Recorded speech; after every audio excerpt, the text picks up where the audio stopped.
The apologetics thing 2 weeks ago, and we're going to start something new this evening. Can you guys see me if I sit on the ground, or I should probably sit on the stage, I guess. Yeah, get on the stage. I didn't mean like literally sit on the ground. I meant like put my stool on the ground. All right. I'll sit up here on my broken stool that will not support anybody's weight. So we're gonna talk tonight. We're gonna start a discussion about relationships. That R word that your parents are afraid of. But we're actually going to start not talking about dating relationships. We're going to get to that in a couple weeks. Tonight we're just going to kind of lay some groundwork, and then we're actually going to talk about our parent relationships tonight. But so here's the thing we're going to work with for the next couple weeks. If I get my clicker on. Here's the premise that we're going to work with for the next couple weeks. When it comes to idolatry and relationships, we tend to idolize people in three different ways. I'm sorry if I'm in your way over there.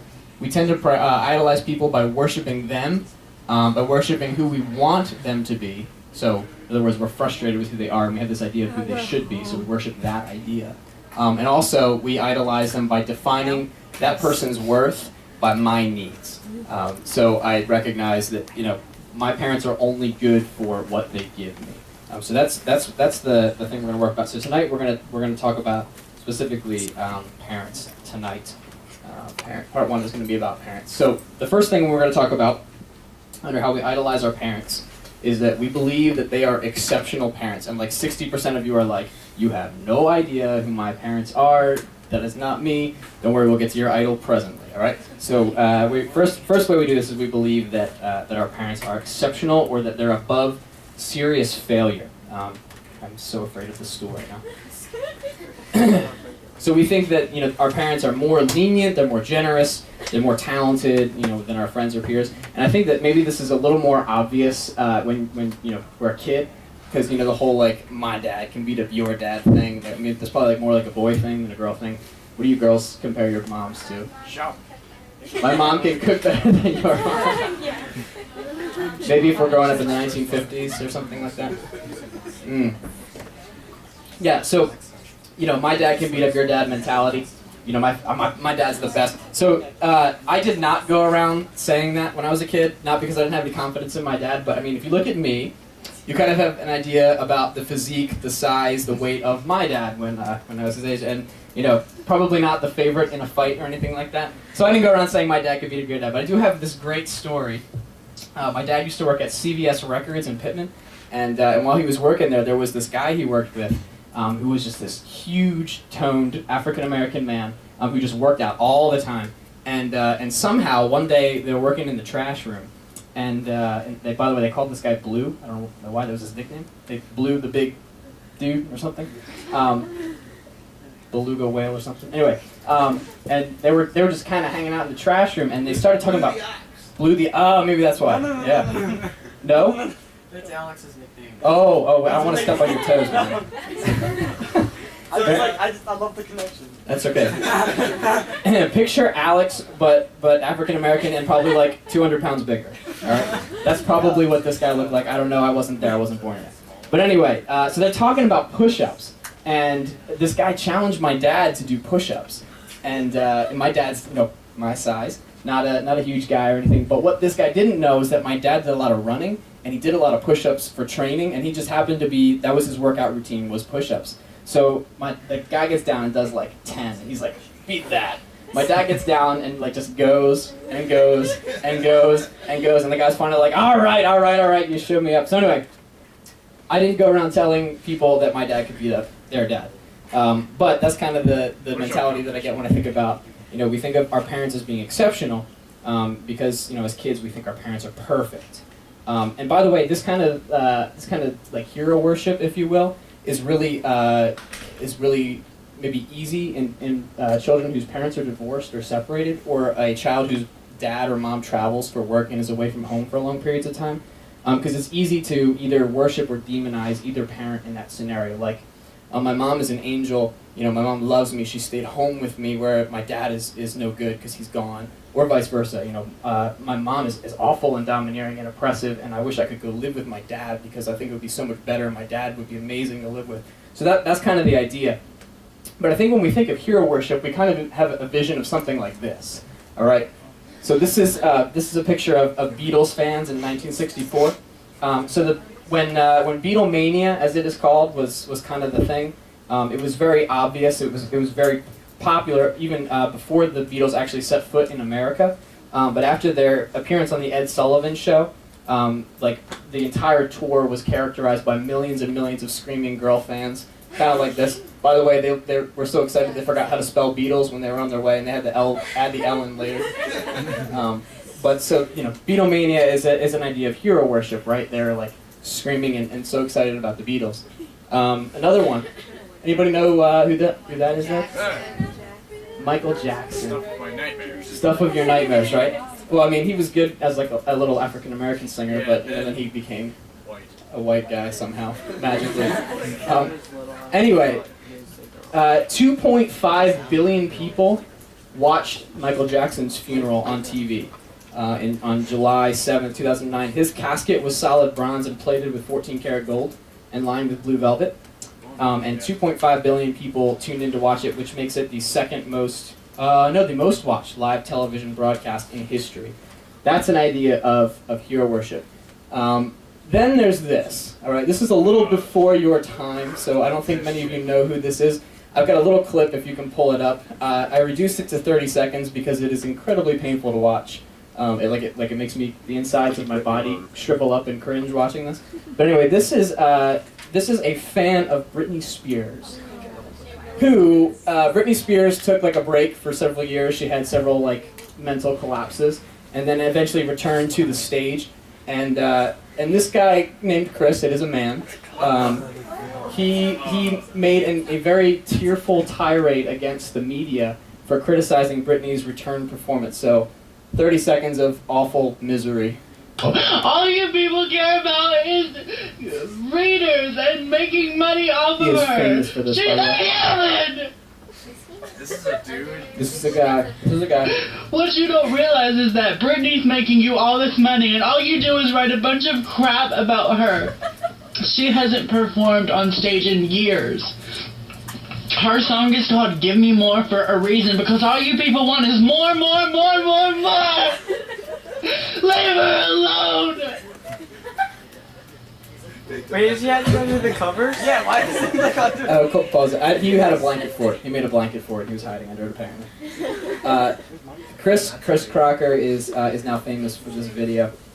He's, Do not look for this video. I had to edit lots of profanity out of it. But anyway, that's kind of the idea of hero worship. I got one more for you. This is a picture of a One Direction concert. I particularly like this sign because the girl added adjectives to their names. So my favorite is phenomenal. Phenomenal. Niall. Oh, is it Niall? Excuse me. I don't even know. Phenomenal. Phenomenal. Anyway, this is a picture of hero worship. I also like to point out the creepy men in the audience. Why are they there? Especially this guy over here. And then there's this guy who's just completely ashamed of himself. But that is the image of hero worship that we get. So listen. Maybe we don't hero worship our parents that way. Like maybe we don't make signs and faint when they walk into a room. But we do idolize, we can hero worship our parents, and maybe not in that way, but we do worship them when we think they are exceptional and when we excuse their faults as being justified. We think our parents are exceptional and their faults are justified. So maybe as a kid, we think they're perfect, but as we get older, we think their shortcomings aren't such a big deal. Okay? My dad never cheated on my mom, so it's okay that he's got a temper problem, or whatever it might be. We kind of look at these faults and say, it's okay. They have a reason for why that's okay. This quote from a website I read had it pretty well. It said that if we pretend that our heroes are superheroes, creatures without the characteristics or flaws that make us truly human, we find ourselves starved for real-life inspiration. The Beatles were drug addicts. Britney was absolutely psychotic. Michael Jackson had too many problems to name, and do I need to say anything about One Direction? These are all people, human beings with flaws, with real problems. If we think that they're perfect, then we've got a problem. But here's the deal. I idolize my parents when I make them or their rules more important than God and His. You know, we supersede God's authority with our parents. You know, we talk about how important our parents are versus, you know, God is not so important. So here's what that might look like. I should do my quiet time, but my parents say it's okay for me to watch TV in the morning before school, and I can't concentrate anyway. Or this. I know church is important, but my parents are really supportive of my sport, so I'm okay with missing church during the season because they are too. Guys, I know God says I shouldn't look at women lustfully, but Dad sometimes gets the Sports Illustrated swimsuit magazine, so maybe it's okay sometimes. Or maybe my parents have R-rated movies with nudity in them. Maybe it's okay sometimes. Girls, I know God says I shouldn't let money control me, but I love shopping with Mom and she's okay with splurging. Or I know God says I shouldn't gossip and slander, but I like talking with my mom and she badmouths her coworkers all the time. We supersede God's authority. We know what God says is right. We know what God desires for us. And we see our parents' flaws and say, maybe that's not such a bad thing. And I'm okay with that. I'm okay with that. I idolize my parents when I make them or their rules more important than God and His. But number two, we might idolize our parents by believing that they're failures. So I think this takes place in a couple different ways, and this is probably where most of you are like, okay, now we're talking about my parents. Failure is a really harsh word, by the way, and we'll talk a little bit more about that in a minute. Just because someone makes a mistake doesn't make them a failure. Just because your parents have flaws, it doesn't mean they're bad parents. But we have this idea, like I said before, that we have an I'll just go ahead and throw it up there. We have an ideal of who we want our parents to be, and so because they fall short of what we think our parents should be, we worship who we want them to be instead. And I think this takes place in a couple different ways. So number one, this takes place through comparison. So, my parents are the worst. You don't understand how bad my parents are. You look around and you see what everybody else's parents are doing, and we kind of like have this weird pride in our misery, right? Like, I don't know why we do that, but we do that for really complaining about anything. Like, oh no, you don't have it bad. I've got it bad. I know how it is. You don't know how it is. And so we have this image of the way they should be. We feel gypped that our parents don't live up to the expectations we have. We look at our friends' parents or whatever, and we just feel like, man, my parents are nothing like that. Why can't they be like that? I think a big way, maybe we don't really like to admit this, but I think a big way that we do this is through media. All right. So help me out a little bit. Give me a TV show or a movie that you can think of where the parents, or especially the dad, is just like kind of like a bumbling moron, and the kids are the smart ones. Can you get any Disney movie? Good luck, Charlie. Any Disney movie I hear. Every sitcom. I had Everybody Loves Raymond in mind. Anybody else got one? Bumbling parents. What is it? The Modern Family. I haven't watched that show. Okay. Simpsons. Yeah, that's probably. Although those kids are all over the place. Okay. So that's a perception that media creates, that parents are bumbling and kids are intelligent. How about, can you think of a TV show where the parents are just completely zany and wacko, and the kids are really sane, and they're just really embarrassed to have their friends meet their parents? Does that fall in the same category? Good Luck Charlie. Does anybody watch Good Luck Charlie? So this is why I had you guys text me earlier, because I have no idea what these shows are. Any other? That's not a suggestion I got? Okay, good. Pastor Jack wasn't up earlier. I had them text me suggestions for movies and TV shows and stuff. So I got like 16 text messages right now too. How about this? Last one. Rule breakers. Parents are like walk on the edge. And they kind of encourage their kids to kind of do the same thing, or they should encourage the kids to like break rules and challenge authority and stuff. Does that ring any bells for anybody? Also, Good Luck Charlie. This runs the gamut. You got The Incredibles? Well, no, that's not true. Oh, yeah, that's right. I forgot about that. You're right. All right, well, I've got one more video here. This is this is not a TV show, but you've probably seen this commercial. It's running right now. It's the Audi commercial. It's got a fantastic setup, but the point is actually at the end. Pull that one up for us. It's a car. Did I say it wrong? How do you say it? Audi, right? Am I crazy? Yeah. All right, just checking. Turn it up a little bit. Have you seen this commercial? Yeah. It's good.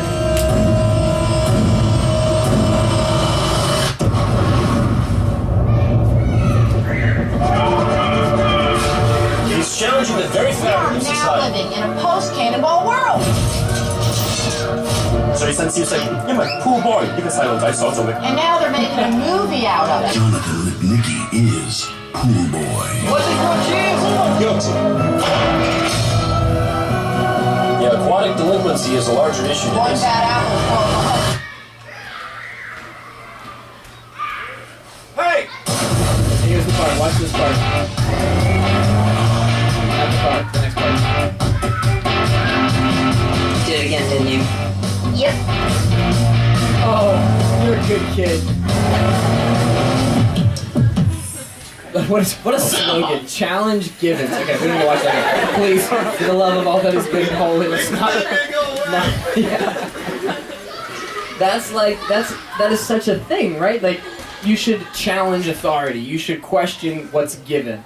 You should jump in the pool an hour, before an hour after you eat. That's a really confusing way to say that. Anyway, so there's an assumption that parents should encourage their kids to break rules. And so maybe we don't like to admit that the media influences our opinion of our parents. But I gotta tell you, if you watch that for years on TV, that kind of mentality, it sits in there somewhere, and it starts to influence the way you think about your parents. It gets under your appreciation of who they are, and becomes like a splinter under your skin in a way, and it kind of really festers and makes you really start to disrespect them. So comparison is one way. We compare it to media, we compare it to friends. The other way, and this is really intertwined with this, is self-pity. So my parents don't understand me. They're out of touch. They don't know, they don't care what I'm going through. They don't trust me, and I'm better than most kids. The assumption is that I know better than my parents, and so therefore, I can supersede their rules. I can do what I want. Their rules are not important. They don't apply to me because I'm a better kid than most kids, or because I know better than my parents do. I idealize an ideal of who I want my parents to be. The fan is right over that. Sorry. When I am unwilling to accept their rules, when I'm not willing to do tasks that don't fit my view of what appropriate parenting is. So here's the deal. Mistakes, like I said, don't make someone a failure, and most likely, 99% of the time, your parents are not failures. Your parents are not failures, no matter how unfair they may seem to be to you. And the reality is that even Christian parents fail, and yet God still expects us to submit and respect our parents. Submit to and respect our parents. Paul made this abundantly clear in Colossians. He said, "Children, obey your parents in everything, for this pleases the Lord." No, there's no caveat there that says obey your parents when it's reasonable or when it fits your schedule. The caveat is obey your parents in everything. Obey your parents in everything. There's no scenario given here that you have the right to disobey your parents. He does go on to say, fathers, do not provoke your children lest they become discouraged. So there's a responsibility for parents too to recognize the way they can be overbearing on their children, or they can be unfair to their children. But the first responsibility is to the children to say, okay, my mom and dad are here for a reason. They've given me a command, and I should do it. There's no better example to look to than the example of Jesus. And you guys know this story. Jesus went up with his family to Jerusalem for the Passover. It's just a big cultural event. There are thousands and thousands of Jews that go to Jerusalem to celebrate Passover. And in the process of they celebrate the meal, they start coming home.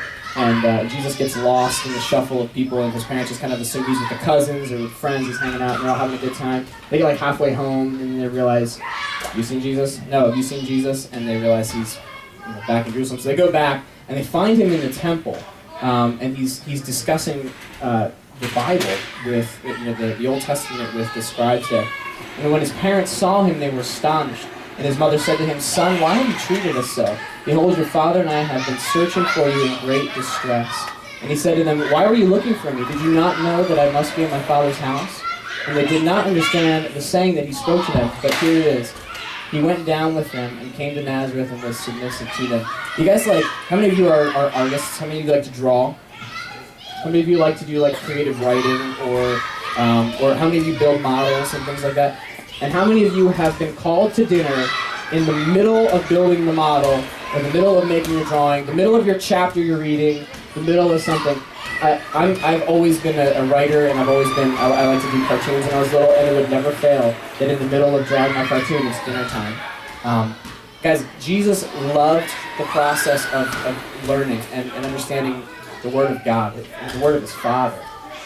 He was in the middle of that and enjoying that, and yet he went with his parents. He left, went home to Nazareth, and he was submissive to them. Maybe that doesn't seem like a big thing, but for the Son of God to be submissive to imperfect human parents, and as a boy, he's not even an adult yet. Look, verse 52, Jesus increased in wisdom and in stature and in favor with God and man. As a boy, he understands, I've got a responsibility that while I'm here on earth, I will be submissive to the authorities that my Father has placed over this world. I will be submissive to my parents. Jesus himself was involved in that. So, we have a responsibility to be respectful and submissive to our parents. Now, respect and submission does not mean blind obedience. What do I mean by blind obedience? It's blind obedience. Can you give me a definition? And shout it out because I cannot hear things. Following without question. Following without question, okay? Anybody got more to add to that? Without understanding? Obeying without understanding, okay? Anything else? Doing something without thinking about it first. Okay, they say jump and you say how high, right? Biblical respect and submission does not mean that you're just blindly following these orders and you have no understanding of what's going on and you are just, sheep to the slaughter kind of thing. That's not what it means. However, it does mean immediate and willing obedience. Immediate and willing obedience. I'm willing to respect my parents' wishes and do what they ask me to do in the process. And I'm not gonna disrespect them while I'm doing that. Blind obedience is how the world understands the concept of submission. Like I just, put myself as a doormat and let people control me. But the idea of biblical submission is that I recognize the authority that's over me and I willfully place myself under that. I'm willing to obey that authority because I recognize that it is God-given, and so I will obey it. And that's the reality. Parents have a God-given authority over their children, and it is a son and daughter's responsibility. Responsibility to recognize that authority and respectfully obey. And anything short of immediate obedience is. Those are my mother's favorite things to say to me because, while I am the paragon of virtue now, I was not always I'm just kidding. Here's the thing. It's parents' prerogative to make rules. Okay? It is a parent's prerogative to make rules. Rules are intended to instruct, rules are intended to protect, and rules are often unfair. They're often unfair. Sometimes parents make rules because they need a measure of sanity in their lives. So, how many of you have your licenses now? Okay, a handful of you. How many of you have several years left to go? All right. Believe it or not, your parents do not enjoy chauffeuring you across all the ends of the earth. Okay? Maybe your parents' curfew, the time for you to be home, seems ridiculous to you. That may be an unfair rule by somebody's standard, but your parents have the prerogative to make that rule, and your parents have, they have a need for sanity in their home. They have a need to be, enjoy the time that they have home. They don't get home till 6:30 probably, and you need to get out of the door by 7:30. Sometimes they're going to say, no, I'm not taking you out tonight because I need to be home for a little while. And that maybe that seems unreasonable, but it's the parents' prerogative to make a rule, even if it seems unfair. It's their right to make a rule as a parent, and we need to be submissive to that. So, when Tara and I first met, when I was not the paragon of virtue that I am now, she came from a background where there were a lot of rules. Her church was incredibly conservative. They had rules about girls couldn't wear pants to church, and they couldn't cut their hair and things like that. So just a very conservative church. I came from here, which is not as conservative, although I did get yelled at for having long hair when I was a kid, or actually as a teenager, not as a kid. But anyway, so when we met, Tara had this. She was the rebellious one, not me. But anyway, she was impressed because when we were talking, and I totally am not saying this to toot my own horn in any way. She was impressed because I was willing to obey my parents' curfew. We were just talking, and I was like, oh, I gotta go. My parents would take me home by midnight, or I'd return to a pumpkin. No, but she was impressed by the fact that I was willing to respect a rule that maybe is unfair by because I was 18 at the time, so I was an adult. I had the right as an adult to say that's not fair. But I didn't always respect that rule by any means, but I respected it then, and it made an impression that I was willing to respect my parents' rules, even though it seemed unfair. Now, does that mean that I talk about immediate obedience? Talk about it's not blind obedience, but it's a willful submission. Does that mean you don't ever talk to your parents about things that are unfair, or you don't ever approach them when you see something that you think, oh, that's not really right? Answer. They seem uncertain. Are you never allowed to approach your parents about something? Yes, you are allowed. No, you aren't allowed. No, you are never allowed. You are not never allowed. Okay, double negative. Awesome. Yes. No. You have the option to discuss with your parents when things seem unfair to you. However, there is an important way that we do this. So, in 1 Timothy, Paul writes to Timothy and says, do not rebuke an older man, but encourage him as you would a father. Younger men as brothers, older women as mothers, younger women as sisters in all purity. Note what he's saying here. He's talking about confronting an older man in the church.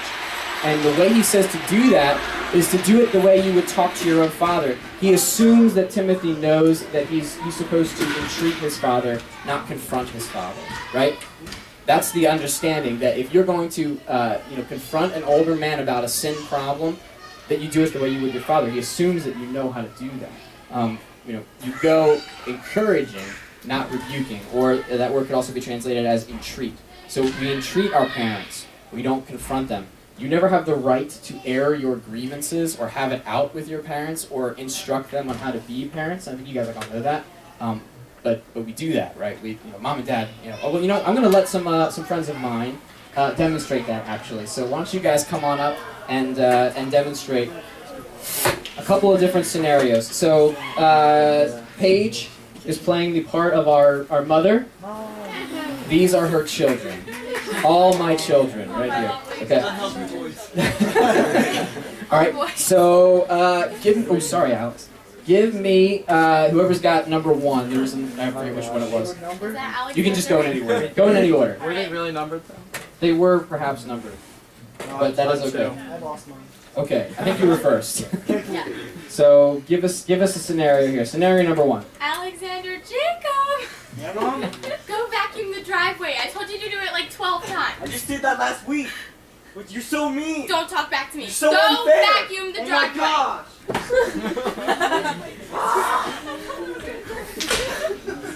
Gabriel Anthony, get over here. Yeah, Mom? Where's the vacuum? Go retile the roof right now. It looks like crap.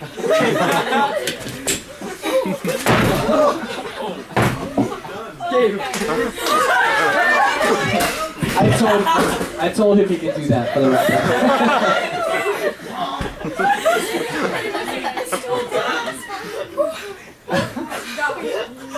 Calm down, Mom. Daniel, get over here. Daniel Josiah, go put the cat in the washing machine. I can smell it from the next room. Oh my gosh, Mom. I'm about to do my podcast. Go. I don't even care. Your dumb podcasts don't matter to me. Your dumb podcast. Good job. And scene. And scene. All right, give him a round of applause. Round of applause. I was so tired of this. And it's still attached somehow. That's amazing. That was some wonderful acting. I chose the right people to do this tonight. All right. So first scenario is with Alex, right? So Mom asked Alex to do something which was completely unreasonable. What was it? Vacuum the driveway? That's terrible. I would never want that chore. And Alex said to her, "Mom, you're so mean. You're so mean, Mom." That is an accusation of character. Okay, we do this, and I'm putting philosophical terms to it, but this is what we do, right? Mom tells you to do something, and all of a sudden you say, "Mom, you're mean. Mom, you're unfair. Mom, you're always doing this." That's an accusation of mom's character, and you are judging her motives for why mom, why. You're judging your mom. You're accusing her of doing something unfair. That's why your attempt at entreating her went wrong. Okay, you accused mom. You accused her of doing something that was unfair. Instead of humbly inquiring, actually, why is just a terrible question to ask because it assumes that you doubt the person's motives. But instead of asking, Mom, is that really reasonable for me to vacuum the driveway? You are accusing you're accusing mom for giving you that request. The second scenario was Gabe, right? You were second.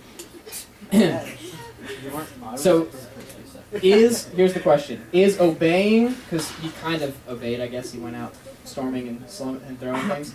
Is that really obedience? When you go out, you do what was asked of you, but you're slamming stools and doors and everything else you can get your hands on in the process. Is that really obedience? Is it? You guys tell me. It's not with a joyful heart. It's not with a joyful heart. So you're You're to sit on it. I am going to try and sit on it. I don't know. I'm afraid. The bag's kind of broken. It's still attached. I don't weigh much. Listen, obedience with a poor attitude is not really obedience, because it is out of the abundance of the heart that the mouth speaks. It is out of the heart that our character is revealed. And so in the moment where I'm smashing things, even though I'm doing what mom asked me to do, I'm revealing that I don't really have a submissive spirit. I don't have a respectful spirit. And in the third one, Dan didn't want to obey because he had a podcast to do. I'm sure there are plenty of times where you have a deadline to get something done and mom asks you to do something. Or dad. It doesn't have to be mom. I just keep saying mom because Paige was mom. Mom or dad asks you to do something and you have 600 other things you have to do. There's an opportunity for you there to say, oh, mom, I've got a deadline and I have to submit a paper online in 1 hour. I've got to get this paper done. And reasonably, parents are going to say, take the time to do the homework that you need to do. And that's assuming, of course, that you haven't procrastinated until now to do the paper. But the reasonable questioning and saying, Mom, I really have this deadline that I absolutely have to get this done. Mom is going to tell you to do your paper, okay? But here's the other part of that. I think that the opportunity to discuss that with mom comes after you've already obeyed, okay? So instead of discussing in the moment, as soon as mom asks you to do something, you're telling mom that's unfair. I really, even if you are respectful in that, sometimes the fact that you are not obeying, you're choosing to discuss instead of go do what she asked you to do, communicates that you don't really respect her wishes and you're just concerned to argue your point. Whereas if you go and do what she asked you to do, and do it humbly, submissively, with a good attitude, not smashing stools and slamming doors, that communicates to mom that you do respect her and you do want to follow her rules and you do want to please her. And then you come back later and say, Mom, I really had these other things that I could do, and I have to get these things done. Is it okay next time if I do this first in this priority? Parents want to discuss these things with you. They want you to have these reasonable discussions, but you have to choose the right tone. You have to choose the right opportunity. You can't just be in their faces when they're asking you to do something. I guarantee you, if you try to discuss it in the moment they're asking you to do something and you're not doing it, that is the wrong time, 99% of the time, to have that conversation. So respect and submission means that I submit even when my parents are unfair. This is one of my favorite cards. You guys know, Calvin and Hobbes. Dad, your polls took a big dive this week. He's always polling 6-year-olds. We never see these other 6-year-olds, but anyway. Your overall dad performance rating was especially low. See, right about yesterday, your popularity went down the tubes. Calvin, you didn't get dessert yesterday because you flooded the house. That suggests a new line of work, Dad. We have this improper response to discipline where parents are unfair because they've chosen to discipline us for something, when just like parents have the right to make rules and they have the right to enforce rules, they have the right to bring consequences because you chose not to respect their rules or their wishes. And this applies again to obedience in action versus obedience in attitude, because clearly Calvin has no respect for his father, especially not in this moment. By the way, this also means no mocking or complaining, and I wanted to talk a little bit about the fact that there's a very, very, very fine line between mocking and between teasing. between mocking and teasing. And I bring that up because I know a lot of you have teasing relationships with your parents, where you can kind of like snipe at each other, and sometimes it's funny, and sometimes mom and dad get upset when you do that, right? I bring that up because I see a lot of you guys doing that, and I hear you guys talk about that a lot. I see the way you guys talk to your parents sometimes. Here's the deal. Teasing is the gateway to disrespect. Teasing is the gateway to disrespect. You feel comfortable? I'm going really long. I'm so sorry. I will wrap this up right here. But teasing is the gateway to disrespect. It communicates to your parents that you don't have respect for them, because you're comfortable pointing out, things that are wrong with them, or you laugh at dad's shirt, and then all of a sudden you're laughing at dad's rule later, and then you're laughing at oh, dad always makes a fool of himself or something like that. It's a gateway to greater and greater disrespect. And teasing, I would encourage you, maybe that feels like a close relationship you have with your parents. You can be close to your parents without teasing, and teasing is more for friend and peer relationships. Be friends with your friends. Respect your parents. You can be close with your parents, but you're friends with your friends. So last thing. So I idolize an ideal of who I want my parents to be. Think they're a failure when I'm unwilling to accept their rules. The last one. We believe that they exist for us. We define their worth by our own needs and how they meet those needs. So there are two old friends, haven't seen each other in a long time. They meet each other on the street. And the one guy looks at his friend and he's just really surprised because he used to know this guy was like a really happy guy, and he just seems really upset and miserable. Like there's just worry lines on his face, and he's just really upset. He's like, man, what has the world done to you? What has the world put on your shoulders? And the friend says, oh man, my uncle just died last week, or excuse me, like a month ago, and I'm really upset about that. And his lawyers, I found out that he put me into his will to my surprise, and they sent me a check for $40,000. And his friend says, well, that's not too bad. That's pretty good. And the guy says, no, you don't understand. 2 weeks ago, they sent me another check for $100,000. And the guy's just like, that's a really great thing. That's shame about your uncle, but that's a great thing. And he says, no, it gets worse. Last week they sent me a check for $125,000. They sent me a check for $250,000. And by this point, the friend is actually like starting to get angry at this guy for not appreciating the amount of money that's coming in. He's just like, dude, what is wrong? That's a fantastic gift that you've been given. And the guy says, you don't understand. This week I haven't gotten anything. Isn't that kind of how we treat our parents, right? Like, I'm okay with, I don't really care that they're upset with me, so long as the gifts keep coming, right? I value my parents because they provide car rides. They give me 3 square meals a day. They pay my phone bill. But I don't really care about pleasing them. I don't really care about the relationship that I have with them, other than they provide me things. I idolize my parents when I define them by what I receive from them. And I'm going to leave you guys with this. We value our parents when we define them by what we receive from them. When was the last time you asked your parents what you could do for them without them having to ask you to do it? When was the last time you made a point to sit down with your parents and tell them what's going on in your life without them having to coerce the information out of you? When was the last time you knew something was upsetting your parents and you actually cared about what it was? When was the last time you just sat down and thanked your parents for all they did? We idolize our parents. We idolize the object of our parents because of the way that they provide for us. We idolize them when we define them by what we receive from them. We're gonna continue this discussion next week or 2 weeks from now. I would just encourage you guys to think about the ways in which you improperly value your parents. Do you think that they're exceptional and above reproach? Do you think they're terrible parents? Or do you just not really care about them and you just value the things that they give you? You fit in there somewhere, I'm sure. I fit in there myself. And I think we can all stand to evaluate the way that we treat our parents.